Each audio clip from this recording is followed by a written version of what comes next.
Human beings work 90% of the time from their subconscious or unconscious mind. This is the feeling emotional mind. So basically, we are emotional beings. We can feel the emotions from just imagining things, both internally and externally.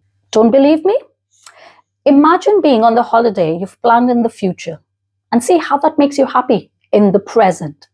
In this video, we'll talk about how do we understand, use, and manage our emotions firstly, and then do the same for other people's emotions in both personal and professional scenarios. So stick around to know all about emotional intelligence and how you can increase yours. Hey there, welcome back to the channel. If you're new here, I'm Nidhi. I'm a corporate leader turned hypnotherapist and life coach. In my channel, I talk about everything related to personal and professional growth using both your conscious and subconscious mind to help you get to your next level. Imagine this. You encounter a challenging situation at work. Your boss criticizes your work in presence of your colleagues. Your immediate emotional response might be frustration or defensiveness. Now, here's where emotional intelligence comes into play. It's your ability to understand those emotions and manage them well.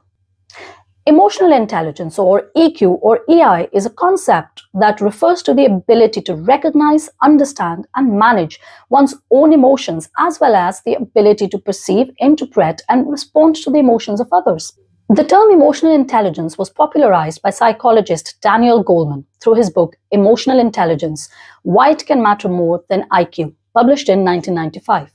Not to be confused with IQ. IQ is your intellectual capacity, your ability to solve problems and think critically. But emotional intelligence is completely different. It's about navigating the complex world of emotions, both yours and others, to make better decisions and build stronger connections. Why does it matter in today's world? Have you thought about why people judge or bully each other, beat kids, or stay in toxic relationships or friendships? It can be anything really, ranging from sexism to racism.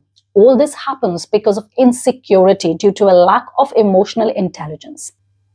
Emotional intelligence is a critical factor for success, contributing to positive workplace environments, healthier relationships, and resilience in the face of challenges.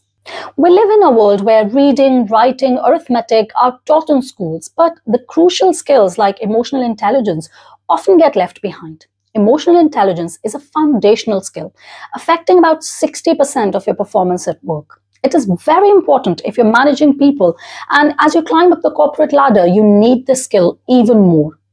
Now, here's a golden question. How do you develop emotional intelligence? Here are 5 effective ways. Number 1, self-awareness. Okay, so first things first, self-awareness. It's like looking in a mirror, but for your emotions.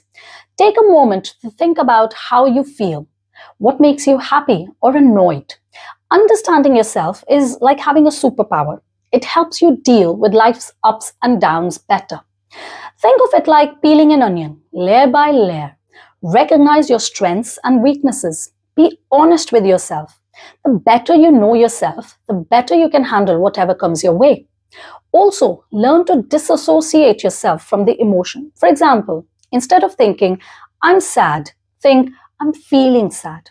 This way, you can look at your feelings from a little distance. It's like having a guide for your emotions, helping you handle life's ups and downs with a clearer view and strength. Now, let's talk about self-regulation.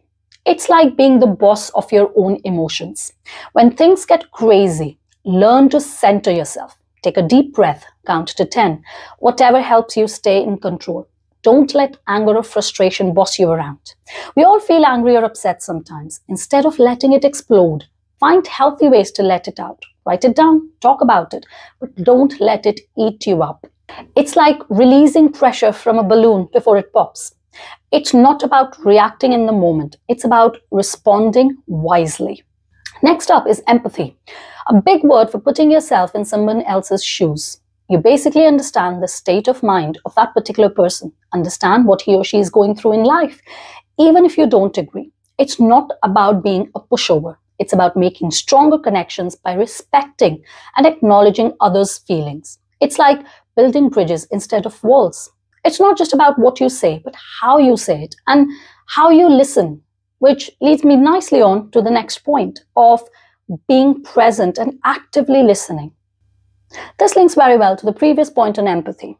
Being present is super important. That means actually listening when people talk. Put away distractions, focus on what they're saying, and show them you care. It's like giving someone a piece of your time. When you listen to people, you understand them better, which will help you to empathize better, and it makes a big difference in how you connect with others. Lastly, analyzing emotions. When people express how they feel, let them know it's okay. Talk about it. Break the taboo of not discussing emotions. Opening up and sharing feelings is what helps us grow. It's like taking the next step towards better understanding ourselves and others.